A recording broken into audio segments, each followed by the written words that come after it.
हमारे चैनल को सब्सक्राइब करें और बेल नोटिफिकेशन को ज़रूर दबाएं। ज्योतिष रतन केंद्र चैनल पर हमारे आप सभी प्रिय दर्शक गणों का बहुत बहुत हार्दिक स्वागत और अभिनंदन। प्रिय साथियों, मैं हूं आचार्य पंडित सर्वदानंद शर्मा। मेरी ओर से भी आप सभी को बहुत बहुत प्यार भरा नमस्कार। तो प्रिय साथियों, आज हम इस वीडियो के माध्यम से आपको ये बताने वाले हैं कि वर्ष 2024 में किन किन राशियों के जो जातक हैं उनका बनेगा विवाह का योग। ये वीडियो हम इसलिए बना रहे हैं कि हमारे संस्थान में, हमारे ऑफिस में दिन और रात इस प्रश्न को लेकर के बहुत कॉल आती हैं, चाहे वो नवयुवक हों, चाहे वो नवयुवतियाँ हों, यानी कि मेल हों चाहे फीमेल्स हों, उनका या उनके पेरेंट्स का या उनके गार्जियंस का ये फ़ोन कॉल आती हैं कि बताएं कि साहब विवाह कब हो पाएगा, बहुत परेशान है, बहुत दुखी हैं, विवाह नहीं संपन्न हो पा रहा है कन्या का या उनके बच्चे का, यानी कि नवयुवक जो है उनका, पुरुष का। तो कब और क्या उपाय किए जाएं ताकि ये हमारा कार्य संपन्न हो सके। तो हम इन्हीं सब बातों को ध्यान में रख करके ये वीडियो बना रहे हैं, जो कि आप लोगों के लिए बहुत महत्वपूर्ण जानकारी है इस वीडियो के माध्यम से जो आप तक हम पहुंचाना चाहते हैं।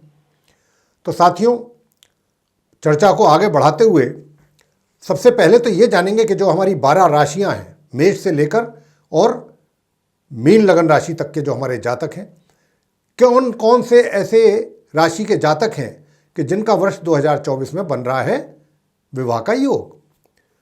तो साथियों, आइए सबसे पहले जानते हैं मेष राशि के विषय में। और यहाँ पर आपको ये भी बता दें कि जिन राशियों का हम नाम नहीं लेंगे या नहीं ले रहे हैं, उनका विवाह का योग नहीं बनेगा 2024 में। जिन राशियों के विषय में हम बता रहे हैं, उन्हीं राशियों की जिनकी हम चर्चा कर रहे हैं आपसे, तो उनका हम ड्यूरेशन भी बताएंगे कि वर्ष में कब से कब तक योग बनेगा, किस राशि के जातकों का। तो सबसे पहले, जैसा मैं अभी आपसे चर्चा कर रहा था, मेष राशि के जो हमारे जातक हैं, चाहे वो कन्या हैं या नवयुवक हैं, उनका विवाह का योग कब बनेगा 2024 में। तो मेष राशि के जो हमारे जातक हैं उनका 1 जनवरी 2024 से लेकर के 1 मई 2024 तक विवाह का योग बन रहा है मेष लगन राशि के जातकों का। उसके बाद फिर ये योग जो है 9 अक्टूबर 2024 से लेकर के 31 दिसंबर 2024 तक बनेगा। दूसरी राशि आती है वृषभ राशि, यानी कि वृषभ लगन राशि के जो हमारे जातक हैं उनका विवाह का योग बनेगा 1 मई सन 2024 से लेकर के और 31 दिसंबर सन 2024 तक। इसके बाद जो मिथुन लगन राशि के जातक हैं उनका विवाह का योग बनेगा 1 जनवरी सन 2024 से लेकर के 1 मई सन 2024 तक। और इसके बाद दोबारा उनका विवाह का योग बनेगा 9 अक्टूबर 2024 से लेकर के 31 दिसंबर सन 2024 तक। इसके बाद आती है कर्क राशि। कर्क लगन राशि के जो हमारे मित्र हैं उनका भी 1 मई 2024 से लेकर के विवाह का योग बनेगा 31 दिसंबर 2024 तक। और उसके बाद तुला राशि, जो हमारे तुला राशि के जो मित्र हैं उनका विवाह का योग बनेगा 1 जनवरी 2024 से लेकर के 1 मई 2024 तक। इसके बाद वृश्चिक लगन राशि के जो जातक हैं उनका विवाह का योग बनेगा 1 मई सन 2024 से लेकर के 31 दिसंबर सन 2024 तक। कुंभ लगन राशि के जो हमारे जातक हैं उनका विवाह का योग बनेगा 1 जनवरी 2024 से लेकर के 1 मई 2024 तक। और फिर दोबारा योग बनेगा विवाह का कुंभ लगन राशि के जातकों का 9 अक्टूबर 2024 से लेकर के 31 अक्टूबर 2024 तक। इसके बाद जो मीन लगन राशि के जातक हैं उनका विवाह का योग बनेगा 1 मई सन 2024 से लेकर के 31 दिसंबर 2024 तक। तो प्रिय साथियों, ये तो थी वो राशियां, लगन राशि कि जिनका वर्ष 2024 में बनेगा विवाह का योग। और जिन लगन राशि की बात हमने आपसे नहीं की है, जिनके विषय में नहीं बताया है, इसका मतलब है कि उन लगन राशि के जातकों का विवाह का योग 2024 में नहीं बन रहा है। लेकिन हम आपको ये बताना चाहते हैं कि आप ये सुन करके अगर आपकी भी उनमें से कोई एक राशि है जिसका योग नहीं बन रहा है तो आपको बिल्कुल भी निराश नहीं होना है। पहली बात तो ये कि हम पुरुषों के लिए अलग और कन्याओं के लिए अलग कुछ ऐसे अचूक उपाय देने जा रहे हैं कि अगर आपने इनको वर्ष 2024 में किया और पूरी श्रद्धा और पूरी शिद्दत के साथ किया तो आप ये मान करके चलिए कि आपका भी विवाह का योग 2024 में लेटर और सूनर जरूर बनेगा और उसके अच्छे परिणामों की प्राप्ति आपको होगी। उपाय वो कौन कौन से हैं, पुरुषों के लिए अलग हैं। कुछ ऐसे भी उपाय हैं कि जिनको हमारे नवयुवक भी कर सकते हैं और हमारी जो है नवयुक्ति भी कर सकती हैं, यानी कि कन्याएं भी कर सकती हैं और पुरुष भी कर सकते हैं जो अविवाहित हैं और विवाह अपना संपन्न करना चाहते हैं, चाहे उनके पेरेंट्स हों, चाहे उनके गार्जियंस हों या फिर वो स्वयं खुद हों। तो साथियों, अब हम आते हैं उपायों के ऊपर। कौन कौन से वो ऐसे उपाय हैं जिनको आपको करना चाहिए। तो आइए सबसे पहले उपाय हम देने जा रहे हैं कि जो हमारे नवयुवक हैं और उनको विवाह में समस्या आ रही है या उनके विवाह में बाधा पैदा हो रही है या कोई भी किसी भी प्रकार की रुकावट आ रही है, तो उनको कौन से वो उपाय ऐसे कर लेने चाहिए जिनके करने पर अच्छे परिणामों की प्राप्ति हो सके और आपका भी विवाह संपन्न समय अनुसार हो सके, विवाह में देरी ना हो, कोई विलंब ना हो, किसी प्रकार की बाधा उत्पन्न ना हो। तो ये सब चीज़ें दूर करने के लिए और अपने शुभ कार्य को सही समय पर संपन्न करने के लिए विवाह जैसे कार्य को कौन से वो उपाय करें आप पुरुष लोग। तो देखिए, सबसे पहला उपाय आपको देने जा रहे हैं। देखिए, प्रातः स्नान करने के पश्चात आप इस मंत्र का जाप करें जो हम आपको बताने जा रहे हैं। इस मंत्र का जाप आपने प्रतिदिन करना है बिना नागा। तो सबसे पहले तो ये ध्यान रखिएगा कि पूरी शुद्धता के साथ करना है, वस्त्र आपके शुद्ध हों। जिस स्थान पर आप बैठ रहे हैं गंगा जल छिड़क करके कुशा के आसन पर बैठ करके इस मंत्र का जाप करना है आपको।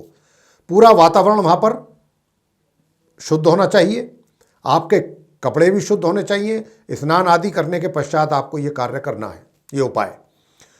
तो जब आप कुशा के आसन पर बैठ जाएं तो सबसे पहली चीज़ तो ये है कि आपका मुंह जो है वो नॉर्थ ईस्ट डायरेक्शन की तरफ होना चाहिए, ठीक है। और मंत्र क्या है वो हम आपको बताने जा रहे हैं। मंत्र ये है, अगर इसकी आप एक माला कम से कम करें और नहीं तो 3 या 5 माला जरूर करें और नित्य प्रतिदिन करें, आपको परिणामों की प्राप्ति होनी ही है, ये मान के चलिए। मंत्र क्या है?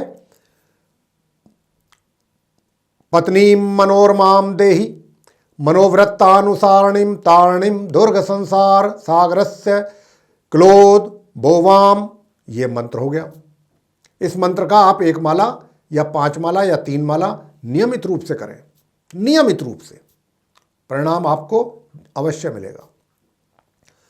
दूसरा उपाय जो हम आपको बताने जा रहे हैं वो ये है कि जो हमारे नवयुवक हैं जो अभी विवाह अपना करना चाहते हैं या उनके माता पिता उनका विवाह संपन्न करना चाहते हैं, युवक प्रत्येक दिन स्नान करने के बाद जिनको अपना विवाह करना है, ये उनके लिए है उपाय, युवकों के लिए, नवयुवकों के लिए। तो वो स्नान करने के पश्चात शिवलिंग पर जाकर के जल चढ़ाना है, लेकिन जल खाली जल ही नहीं चढ़ाना, जल में काले तिल मिला करके आप उससे अभिषेक करें भगवान शंकर जी के शिवलिंग का और नित्य प्रतिदिन करें। ये बड़े सरल और आसान उपाय हैं, आसानी से किए जा सकते हैं। अगर आप चाहते हैं कि आपको भी आपके अनुकूल परिणामों की प्राप्ति हो और आपका भी विवाह सही समय पर संपन्न हो सके। अगर आप एक और भी उपाय आपको दे रहे हैं, पानी में अगर इलायची मिलाकर स्नान करते हैं तो भी विवाह शीघ्र होने के योग बनते हैं। इसको कन्याएं भी कर सकती हैं, नवयुवक भी कर सकते हैं। तो साथियों, ये थे वो उपाय। अब हम आपको देने जा रहे हैं कि कुछ ऐसे भी उपाय हैं जिनको कन्याएं भी कर सकती हैं, नवयुवक भी कर सकते हैं जो अविवाहित हैं। और उन्हीं में से एक उपाय ये भी है कि युवक या युवती दोनों ही इस मंत्र का जाप करें जो हम आपको देने जा रहे हैं। और ये भगवान श्री कृष्ण जी के लिए है मंत्र। अगर आप इनका मंत्र करेंगे तो भगवान श्री कृष्ण जी की कृपा आपको और उनका आशीर्वाद प्राप्त होना ही है। और मंत्र कुछ इस प्रकार से है, इसकी भी 1 या 3 माला नियमित रूप से करनी है। मंत्र कुछ इस प्रकार से है, ओम क्लीं कृष्णाय गोविंदाय गोपीजन वल्लभाय स्वाहा। ये हो गया मंत्र। इसी प्रकार करना है, मन ही मन करना है।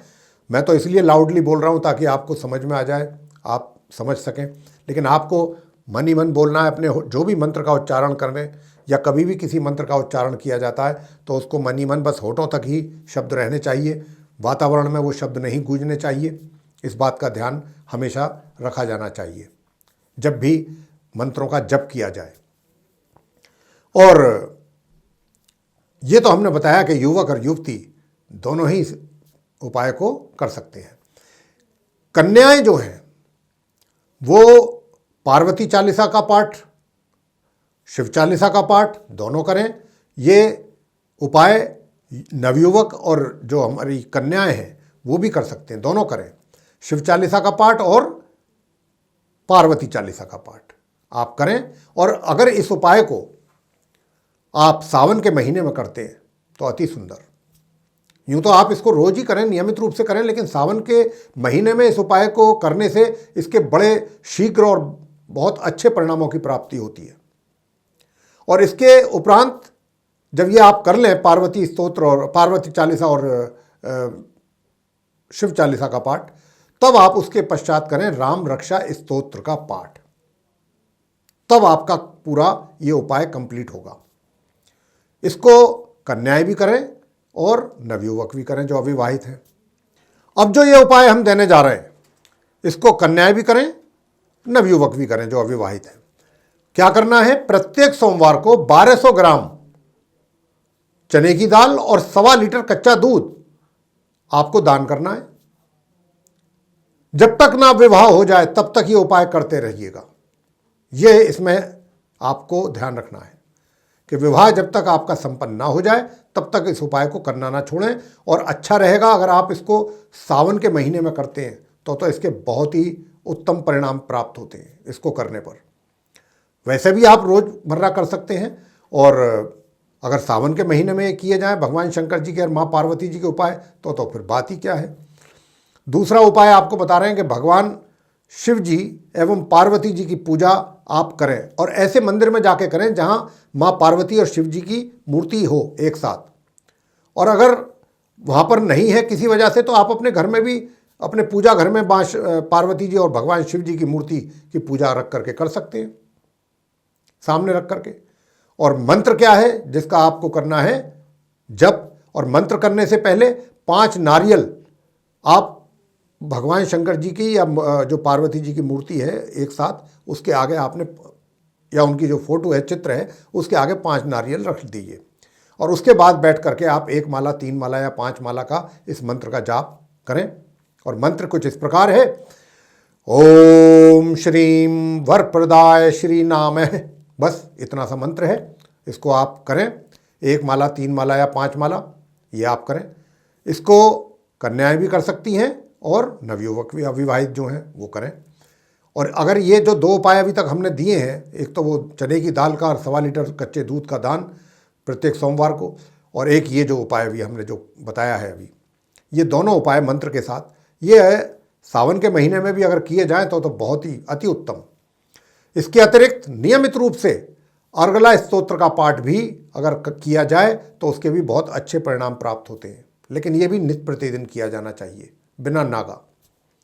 इसमें कोई ब्रेक नहीं होना चाहिए। जो भी उपाय आप करें और जिस तरीके से हम बता रहे हैं उसी तरीके से किए जाएं तो परिणामों की प्राप्ति निश्चित रूप से होगी। अब कन्याओं के लिए कुछ उपाय दे रहे हैं। देखिए, जो विशेष रूप से कन्याओं को ही करने हैं वो ये है कि जब भी कभी आपके माता पिता या घर के बड़े बुजुर्ग कन्या के लिए वर की तलाश में जाते हैं निकलने, या वर के घर पर जाते हैं बात करने के लिए अपनी कन्या के लिए, तो जब भी वो घर से निकलें तो कुछ गुड़ खा करके निकलना चाहिए। और जब भी घर से निकल रहे हैं आप, गुड़ खा करके तो निकले ही निकलें, साथ ही जब घर के बुजुर्ग जा रहे हों, चले जाएं, तो कन्या को पीछे अपने बाल खुले रखने चाहिए और उस दिन लाल रंग के वस्त्र धारण जरूर करें। और दूसरा उपाय यह है कि गणपति जी को नियमित रूप से पीले रंग की मिठाई का भोग लगाना चाहिए। गणपति जी को ये आप नियमित रूप से कर सकते हैं, पीले रंग की मिठाई का भोग। गणपति जी को पीली मिठाई बहुत प्रिय है और अगर ऐसी मान्यता है धार्मिक कि अगर उनको पीली मिठाई का भोग लगाया जाए तो गणपति जी का आशीर्वाद और उनकी कृपा विशेष रूप से उस जातक को प्राप्त होती है, उस भक्त को प्राप्त होती है। अब अगला उपाय हम आपको देने जा रहे हैं कि गुरुवार के दिन कन्या अपने तकिए के नीचे हल्दी की गांठ नए पीले रंग के कपड़े में बांध लें, उसको अच्छी तरीके से लपेट लें या बांध लें और फिर उसको अपने तकिए के नीचे रख दें, पीली हल्दी की जो गांठ होती है हल्दी की। और अगले दिन सुबह उठ करके स्नान आदि से निवृत्त होकर के और फिर उसको जाकर के केले के वृक्ष पर चढ़ा दीजिए। ये आपने गुरुवार के गुरुवार उपाय करना है, रोज नहीं करना है कन्याओं को। देखिए साथियों, अगर आपको, चाहे आप कन्या हैं चाहे नवयुवक हैं अविवाहित, अगर आपको आपके विवाह में बाधाएं आ रही हैं लगातार, या विलंब पैदा हो रहा है, या कोई ना कोई अड़चन आ जाती है, या विवाह की बात चल करके बात वहीं पर ब्रेक हो जाती है, टूट जाती है, तो उसके लिए फिर एक और उपाय आपको दे रहे हैं। इसको कन्या भी कर सकती है, नवयुवक भी अविवाहित कर सकते हैं कि आप पीपल की जड़ में लगातार, पीपल के पेड़ की जड़ में लगातार 13 दिनों तक आप जल चढ़ाएं। इससे आपके विवाह में आने वाली बाधाएं दूर होती हैं। और जो भी आप कन्याओं के लिए है कि जो भी आप जल से स्नान करती हैं कन्याएं, आपको करना यह है कि प्रत्येक गुरुवार को स्नान करने वाले जल में एक चुटकी हल्दी जरूर मिला लें, तब आप स्नान करें, सिर्फ गुरुवार के दिन। और अगला उपाय जो है वो नवयुवक भी कर सकते हैं और कन्याएं भी कर सकती हैं। क्या है, गुरुवार के दिन आटे की 2 छोटी छोटी लोई बना लीजिए, पेड़े जिसको कहते हैं वो बना लें, और उस पर लगा लें पीली हल्दी ऊपर से थोड़ी सी, और फिर उसको गुड़ के साथ और चने की गीली दाल के साथ अपने ही हाथों से गाय को खिलाइए गुरुवार के दिन। जी हाँ। और अगला उपाय आपको दे रहे हैं कि प्रत्येक गुरुवार को केले के वृक्ष के समीप आप गुरुवार के दिन, बृहस्पतिवार के दिन केले के वृक्ष के पास जाएं, वहां पर बैठिए और वहां पर गुरु बृहस्पति के 108 नामों का शुद्ध रूप से उच्चारण कीजिए और वहीं पर एक देसी घी का दीपक जलाएं। उसके उपरांत फिर आप जल अर्पित कर दें। ये कर सकते हैं। उपाय अनेकों हैं।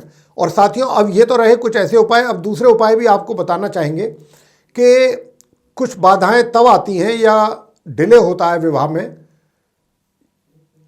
कहीं कन्या के लिए वर या वर के लिए कन्या मिल भी जाते हैं, लेकिन जब कुंडली मैचिंग होती है तो वो मांगलिक दोष के कारण जो है वो बात वहीं पर ही समाप्त हो जाती है कि साहब लड़का या लड़की तो मांगलिक है, इसलिए विवाह तो संपन्न हो नहीं पाएगा, बेशक चाहे कितने ही गुण मिल जाए, कुंडली कितनी मिल जाए, तो वो तो नहीं हो पाएगा। तो अब जो मांगलिक हैं, कन्याएं हो चाहे नवयुवक अविवाहित जो भी हैं, चाहे महिला हैं, मतलब कन्याएं हैं या पुरुष हैं, वो क्या करें अगर उनमें से कोई मांगलिक हैं तो मांगलिक दोष, यूँ तो आपको उज्जैन जाना चाहिए। अगर आपकी कुंडली में भी कोई मांगलिक दोष है तो उज्जैन में जाना चाहिए और वहाँ पर जा कर के आपको इसका दोष दूर होता है। उज्जैन में जा कर के वहाँ पर मंगलनाथ जी के मंदिर में जा कर के आपको इसकी पूजा जरूर करानी चाहिए अगर आप चाहते हैं। उसके अतिरिक्त आपको घर पर रह करके भी कुछ छोटे छोटे उपाय जो हम बता रहे हैं वो अवश्य कर लेने चाहिए। अगर आप मांगलिक हैं और विवाह में चाहते हैं कि भाई समस्या पैदा ना हो, ताकि आराम से कोई आपके अनुकूल मांगलिक ही कन्या या वर मिल जाए, तो देखिए करना क्या है जो कन्याएं हैं वो तो चंडिका स्तोत्रम का पाठ नित्य प्रतिदिन करें अगर मांगलिक हैं। इसको पुरुष भी कर सकते हैं। सुंदरकांड का भी पाठ आप नियमित रूप से कर सकते हैं। और जो हमारे नवयुवक हैं अविवाहित, उन जातकों को मंगलवार के दिन हनुमान जी की मूर्ति पर जाकर के सिंदूर का चोला चढ़ाएं और वहाँ पर सरसों के तेल का दीपक भी जरूर जलाएं और वहीं पर बैठ करके हनुमान चालीसा का और बजरंग बाण का और हनुमान अष्टक का पाठ करें, फिर आरती करें और बेसन के लड्डू का प्रसाद जरूर चढ़ाएं या बूंदी का। कन्याएं जो क्या अगला उपाय जो देने जा रहे हैं कन्याओं के लिए है। कन्याएं क्या करें? कन्याएं प्रत्येक मंगलवार को श्री मंगल चंडिका स्तोत्र का पाठ करें। श्री मंगल चंडिका स्तोत्र का पाठ करें। और नवयुवक क्या करें? नवयुवक करें जो अविवाहित हैं, लाल मूंगे की माला से करें इस मंत्र का जप। मंत्र क्या है? ओम ह्रीं श्रीं क्लीं सर्वपूज्य देवी मंगल चंडिके हूँ फट स्वाहा। ये हो गया मंत्र। इसका आप 1 माला, 3 माला, 5 माला जरूर करें नित्य प्रतिदिन। ये नवयुवकों के लिए है, पुरुषों के लिए, मेल्स के लिए है। अब कन्याओं के लिए आ जाते हैं। जब भी कन्या या कोई अविवाहित नवयुवक को आपस में मिलवाया जाता है शादी के लिए, पहले उनकी मीटिंग कराई जाती है, बातचीत कराई जाती है कि भाई आप एक दूसरे को पहले समझ लीजिए, क्या वाकई आपके विचार मैच करते हैं, तब आगे की बात की जाएगी। पहले कुंडली मिलान होता है, उसके बाद एक दूसरे को देखा जाता है, मिला जाता है। तो अगर उनमें सहमति बन जाती है, एग्री हो जाते हैं वो, तब आगे का प्रोसेस शुरू किया जाता है। यही होता है तरीका। तो उसके लिए क्या किया जाए कि जब भी आप उस कन्या को और उस होने वाले वर को एक साथ बैठाते हैं मीटिंग के लिए, बातचीत के लिए, तो उनका मुख जो है दक्षिण दिशा की तरफ को जरूर रखें, साउथ डायरेक्शन में। जी हाँ, इसका ध्यान रखना चाहिए। और अब आते हैं कि सावन के महीने में एक और अचूक उपाय आपको देने जा रहे हैं। ये भी जरूर आपको कर लेना चाहिए। करना ये है कि आपको सावन के महीने में, वैसे तो आप कभी भी कर सकते हैं, लेकिन अगर सावन के महीने में करेंगे तो इसके और कुछ उत्तम परिणामों की प्राप्ति भी आपको हो पाएगी। कि 108 बिल्व पत्र आप लीजिए और उन सभी पर सफ़ेद चंदन से या तो सिर्फ राम लिख दीजिए या फिर आप उस पर ओम नमः शिवाय ये लिखें। और लिख करके ये कार्य आपको गुरुवार के दिन ही करना है। गुरुवार के दिन ये बिल्व पत्र एक एक करके 108 पर लिख करके, राम लिख करके या फिर ओम नमः शिवाय लिख करके 108 बिल्व पत्र हो गए, उन पर लिख लिया। अब उन बिल्व पत्रों को आप भगवान शंकर जी के मंदिर में लेकर जाएं और वहाँ पर एक एक बिल्व पत्र जो है वो शिवलिंग पर आपको चढ़ाना है। और साथ में जैसे ही चढ़ाते हैं, रखते हैं, ओम नमः शिवाय ये भी बोलना है। तो साथियों, ये जो उपाय हमने आपको दिया है बिल्व पत्र का, अगर पूरे सावन के महीने में कर सकते हैं तो बहुत अच्छा, नहीं तो कम से कम 3 गुरुवार तो जरूर ही करें। और अब आपको ये और बता दें अंत में कि ये जितने भी उपाय हमने आपको करने के लिए कहा है, जब भी आप इन उपायों को आरंभ करते हैं, इनकी शुरुआत करते हैं, तो इतना जरूर ध्यान रखिए कि आप शुक्ल पक्ष में ही आरंभ करें। ये जो भी उपाय आप करते हैं, चाहे गुरुवार के दिन से करें, चाहे जो भी हमने जैसे बताया है, जैसे जैसे कौन सा उपाय सोमवार के दिन से करना है, कौन सा उपाय आपको गुरुवार के दिन से करना है, तो ये जितने भी उपाय आप करें, इस बात का जरूर ध्यान रखें कि ये शुक्ल पक्ष से ही आरंभ हो, शुक्ल पक्ष के सोमवार से या शुक्ल पक्ष के गुरुवार से, इस बात का ध्यान रखिएगा। तो मेरे प्रिय साथियों, ये थी चर्चा विवाह योग को लेकर के, जो 2024 में जिन जिन राशियों के बन रहे हैं उनके विषय में हमने उपायों के साथ आपको जानकारी दी है कि जिन राशियों के जातकों के नहीं भी बन रहे हैं, अगर वो ये उपाय करें, और जिनके बन भी रहे हैं वो भी ये उपाय करें, तो और उत्तम परिणामों की प्राप्ति होगी। परमात्मा पर विश्वास करके इन उपायों को, परमात्मा से संबंधित ये उपाय हैं, इनको करेंगे तो परमात्मा की कृपा निश्चित रूप से आपके ऊपर आने वाली है। इस बात को ध्यान में रख करके आप इन उपायों को जरूर करें और आप इसका लाभ लें। तो प्रिय साथियों, ये थी चर्चा। हम आशा करते हैं कि ये चर्चा आपको पसंद आएगी, और अगर पसंद आई है तो आप इसको लाइक करना ना भूलें और अधिक से अधिक मात्रा में वीडियो शेयर करें, और हमारा चैनल भी जो है सब्सक्राइब करना ना भूलें। और साथियों, अगर आप चाहते हैं आने वाले दिनों में जो भी वीडियोस हमारे एस्ट्रोलॉजी से रिलेटेड टॉपिक्स पर बनते हैं वे भी आपके पास विद नोटिफिकेशंस पहुँचें, तो फिर आपको बेल आइकन को प्रेस जरूर कर देना चाहिए। जी हाँ, तो साथियों, इसी के साथ अब हम इस कार्यक्रम का यहाँ पर समापन करना चाहेंगे और अपनी वाणी को भी देना चाहेंगे विराम, और अपने आप सभी प्रिय मित्रों से भी लेनी चाहेंगे इजाज़त। तो इसी के साथ आप सभी का सहृदय बहुत बहुत धन्यवाद। जय माता दी।